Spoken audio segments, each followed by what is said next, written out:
Target সেনাবাহিনী, দেশ ধ্বংস হতে কত দেরি পাঞ্জেরি। বাংলাদেশের সেনাবাহিনীর বিরুদ্ধে যেভাবে নজিরবিহীনভাবে ষড়যন্ত্র শুরু হয়েছে, একটা দেশের স্বাধীনতা সার্বভৌমত্বের প্রতীক হল এই সেনাবাহিনী। এই সেনাবাহিনীর বিরুদ্ধে এখন বর্তমানে যে ষড়যন্ত্র শুরু হয়েছে, আমরা একটু আগাম বুঝতেছি, হয়তো জনগণ একটু পরে বুঝবে, দেখার পরে বুঝবে। কিন্তু জনগণ যখন বুঝবে তখন আর তাদের কিছু করার থাকবে না। কারণ একটা দেশকে দখল করতে গেলে, একটা দেশকে নিয়ন্ত্রণে নিতে গেলে, একটা দেশে যা খুশি তাই করতে গেলে এটার প্রধান বাধাই হয়ে যায় সেনাবাহিনী। এই তো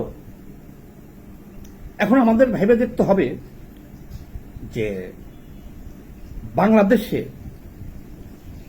এই মুহূর্তে এই সেনাবাহিনীটিকে পরিকল্পিতভাবে ধ্বংসের জন্য লাগছে কারা। এক নম্বর কথা হলো, পুলিশ বাহিনীকে ধ্বংস করা হয়েছে অলরেডি। গণ অভ্যুত্থানের 1 বছর পেরিয়ে গেছে, 12-14 মাস হয়ে গেছে। পুলিশ সোজা হয়ে দাঁড়াইতে পারে নাই। রাস্তাঘাটে দেখা যায় যে পুলিশকে মারতেছে। সিএনজি চালক হোক আর যে কোনো লোক হোক, পুলিশে কিছু আসামি ধরতে গেলেও পুলিশকে মারতেছে। ওই দিন দেখলাম এসপিরে পিটাইল নরসিংদীতে। কালকে দেখলাম গাজীপুরে এক সিএনজি চালক পিটাইতেছে পুলিশ সার্জেন্টরে। আর ওই দিনকে দেখলাম আসামি ধরতে গেছে, পরে পুলিশে পিটাইল। অর্থাৎ পুলিশ সিস্টেমিক্যালি শেষ করে দেওয়া হয়েছে। এখন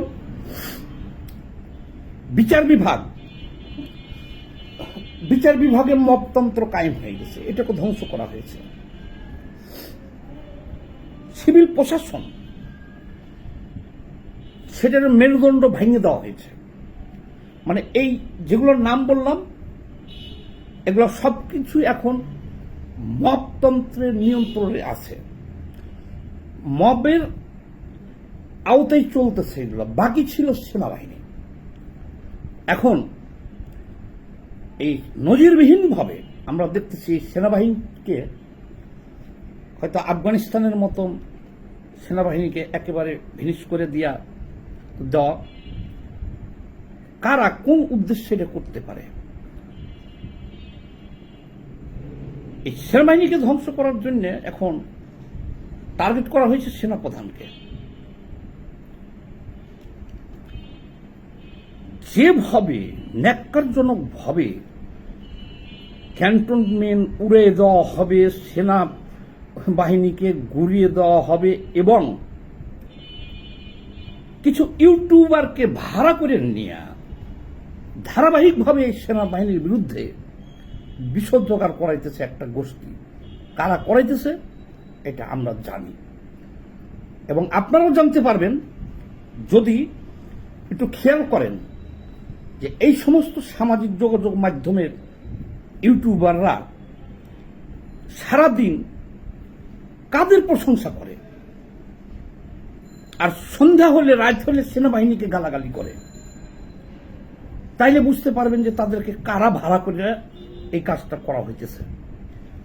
এটা অত্যন্ত পরিকল্পিতভাবে আমাদের এই সেনাবাহিনীটাকে ধ্বংস করে দেওয়া হচ্ছে। সেনাবাহিনী, আমি তো মনে করি যে বর্তমান সেনা প্রধান উনি যে ঘটনা ঘটাইছে, উনি ইতিহাসের অংশ হয়ে গেছে। উনি এই তৃতীয় বিশ্বের একজন রোল মডেল। 5 তারিখে শেখ হাসিনা সরকার পালিয়ে যাওয়ার পরে 5 তারিখ থেকে 8 তারিখ পর্যন্ত দেশে কোনো সরকার ছিল না। এই 5 তারিখ থেকে 8 তারিখের মধ্যে এই সেনাপ্রধান অনেকেই অনেক কথা বলতেছে, আবসারাপ ক্ষমতাটা নিয়ে নিতে পারত দেশের। তখন স্লোগান ছিল রাস্তায়, এই মুহূর্তে দরকার সেনাবাহিনীর সরকার। আমরা তখন রাস্তায় ছিলাম, আমরা দেখেছি জায়গায় জায়গায় এই স্লোগানও ছিল। 3 তারিখ থেকে এই স্লোগানটা ছিল যে এই মুহূর্তে দরকার সেনাবাহিনীর সরকার। কিন্তু আমাদের এই সেনাপ্রধান ওয়াকার সাহেব উনি নাই ক্ষমতা গ্রহণ করে নাই, এবং তখন থেকে এখন পর্যন্ত উনি শুধু একটা নির্বাচনের কথাই বলে আসতেছে, ফেয়ার নির্বাচনের কথা বলে আসতেছে, যে 18 মাসের মধ্যে একটা নির্বাচন হইতে হবে। এই কথার উপরে উনি আছে, এখনো আছে। বন্দর আমেরিকার হাতে তুলে দেওয়ার উনি বিরোধিতা করেছেন। এখান থেকে করিডোর দেওয়া উনি বিরোধিতা করেছেন। আমেরিকাকে বাংলাদেশে এখানে সেনাবাহিনীর জন্য ঘাঁটি করার উনি বিরোধিতা করেছেন। তাহলে এখন এই ডক্টর মোহাম্মদ ইউনূসের সমস্যা হয়ে যাচ্ছে কয়েকটাই। সেনাবাহিনী যদি এই অবস্থায় থাকে,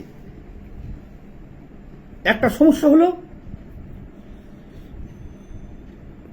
আমেরিকাকে, তাদের প্রভুকে বন্দর দিতে সমস্যা, করিডোর দিতে সমস্যা, নির্বাচন জন্য ওয়াকার সাহেবের চাপ আছে, এখানেও সমস্যা, যে নির্বাচন না দিয়ে যতদিন থাকা যায় এখানেও সমস্যা।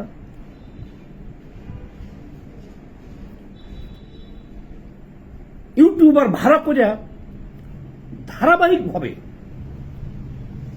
সেনাবাহিনীকে অপমান, অপদস্থ, গালাগালি, ফালাফালি করতেছে। এখন কিন্তু সিভিল প্রশাসন বলতে কিছু নাই, সব মবের হাতে চলে গেছে। বিচার বিভাগ মবের হাতে চলে গেছে। তারপর পুলিশ বিভাগ তো শেষই, বাকি ছিল সেনাবাহিনী। এবং সেই সেনাবাহিনী এখন সারা দেশে নিরাপত্তা দিতেছে রাস্তায় থেকে জনগণকে। হঠাৎ করে সেনাবাহিনী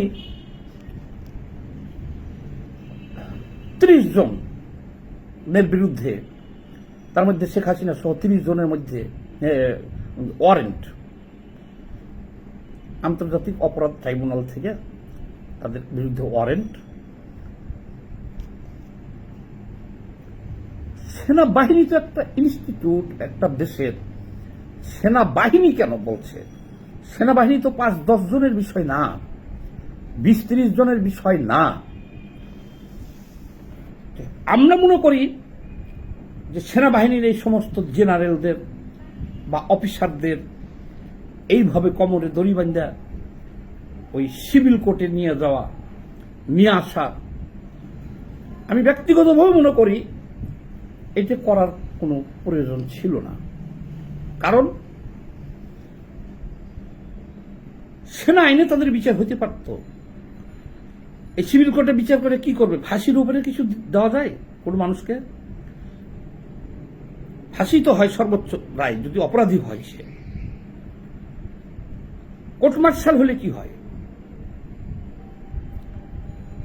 জিয়াউর রহমান মারা যাওয়ার পরে এরশাদ অনেক সেনা অফিসারকে কোর্ট মার্শাল করে ফাঁসি দিয়েছে। আবার জিয়াউর রহমান যখন ক্ষমতায় আসছিল তখনও কোর্ট মার্শাল করে অনেকে ফাঁসি দেওয়া হয়েছিল সেনাবাহিনী। তাহলে সেনাবাহিনীর বিচারের বিধান তো আছেই। তাদের সুনির্দিষ্ট অভিযোগগুলা তাদের কাছে পাঠাইয়া নির্দেশ দিলেই কোর্ট মার্শালে সুন্দর বিচার হইতে পারত। এখানে সেখানে বিধান আছে, সেখানে বিচার হইতে পারত। কারণ অপরাধীর বিচারের পক্ষে আমরা, যারা গুম, খুন, হত্যার সাথে দেশের জনগণের হত্যার মতো এরকম জঘন্য অপরাধে জড়িত, আমি গতকালকেও একটা ভিডিও করেছি, পরশুদিন না গত পরশুদিন মনে হয়, দেখে নিন, যে এদের বিচার হইতে হবে। কিন্তু ঠিক আছে, এখানে আন্তর্জাতিক অপরাধ ট্রাইব্যুনালেও বিচার তারা করতে চাচ্ছে। আমি আমার মতামত দিলাম যে এই বিচারটা এইভাবেও হতে পারত ট্রাইব্যুনালে। আর যেহেতু আন্তর্জাতিক অপরাধ ট্রাইব্যুনাল থেকে বিচার করতেছে বা তাদের বিরুদ্ধে ওয়ারেন্ট, গ্রেপ্তারি পরোয়ানা জারি করেছেন, ঠিক আছে, বিচার সেই কয়জনের হোক, হইতে পারে। কিন্তু ঢালাওভাবে সেনাপ্রধান সহ সেনাবাহিনীকে যেভাবে গালাগালি করা হইতেছে, প্রতিদিন তুচ্ছ-তাচ্ছিল্য করা হইতেছে, 1 বছর ধরে দেখতেছি, অপমান করা হইতেছে, এটা তো একজন দেশপ্রেমিক এদেশের নাগরিক হিসেবে তো আমরা মেনে নিতে পারি না। কালকে রাত্র ফ্রান্সে থেকে এক বান্দির বাচ্চা ইউটিউবার, 2 টাকার ইউটিউবার বলতেছে সেনাবাহিনীর বিরুদ্ধে জনগণকে সবাইকে নামতে বলতেছে, রাস্তায় নেমে আসেন, যে যেখানে আছেন সেনাবাহিনীর বিরুদ্ধে। তাহলে এখানে যদি আমরা বলি যে পরিকল্পিতভাবে আমাদের এই সেনাবাহিনীটাকেও ধ্বংস করা হইতেছে, তাহলে কি ভুল হবে?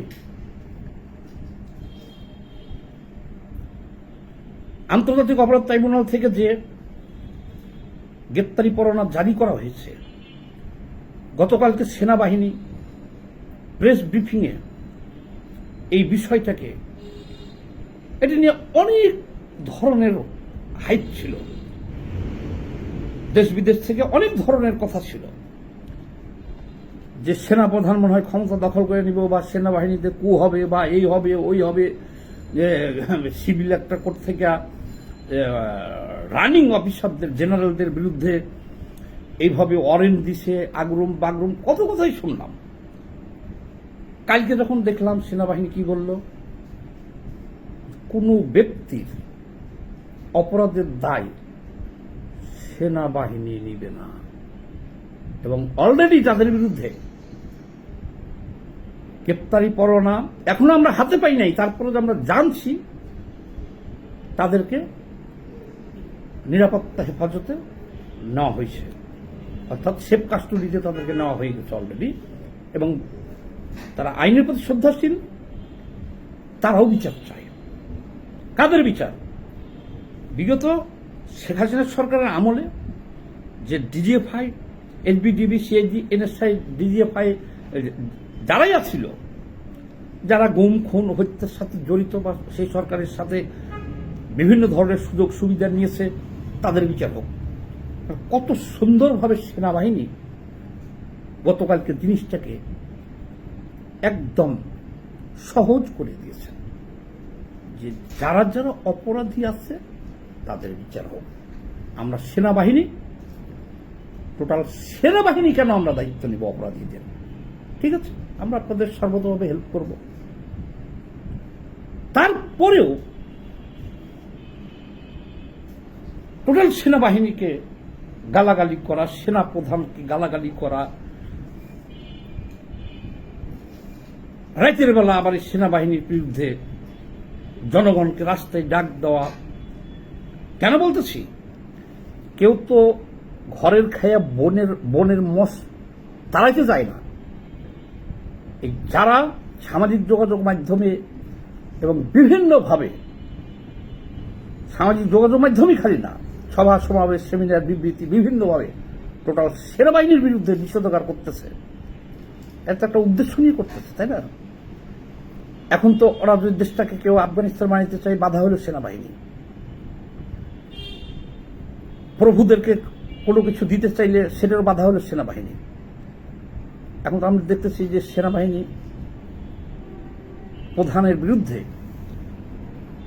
সেনাবাহিনী শুধু প্রধান না, প্রধান থেকে টোটাল সেনাবাহিনীর বিরুদ্ধে একটা গভীর ষড়যন্ত্র শুরু হয়ে গেছে, যে পুলিশ বাহিনীর মতো সেনাবাহিনীরও মেরুদণ্ডটা ভেঙে দেওয়া, ছোট জগন্নাথ করে দেশটাকে নিয়ে আমরা খেলবো, যা খুশি তাই করব।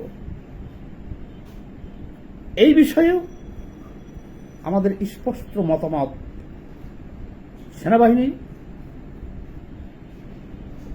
দেশের স্বাধীনতা সার্বভৌমত্বের প্রতীক। আপনারা এগুলো বন্ধ করেন। যারা ইউটিউবার ভাড়া করে সেনাবাহিনীকে গালাগালি করতেছেন, যারা বিভিন্ন সভা মঞ্চে সেনাবাহিনীকে উড়িয়ে দিতে চাইতেছেন, ক্যান্টনমেন্ট ভেঙে, এগুলো বন্ধ করেন। এগুলো বন্ধ করেন। যে সমস্ত সেনাবাহিনীর সদস্য বা র্যাবের সদস্য, পুলিশের সদস্য অপরাধের সাথে জড়িত আছে তাদের বিচার করেন, এবং এতে সেনাবাহিনীও একমত। কিন্তু যে উদ্দেশ্যে আপনারা টোটাল সেনাবাহিনীকে অপমান করতেছেন, বিতর্কিত করতেছেন, সেনা প্রধানদের গালাগালি করতেছেন, এরকম হেনস্থা করতেছেন এবং আরো করতে চাইতেছেন, বলে দিই দেশের জনগণ কিন্তু সেটা মাইনে নিবে না। জনগণ এখন আগের মতন নাই, সবাই বুঝতে শিখছে এবং সবাই বুঝছে। অতএব সাবধান।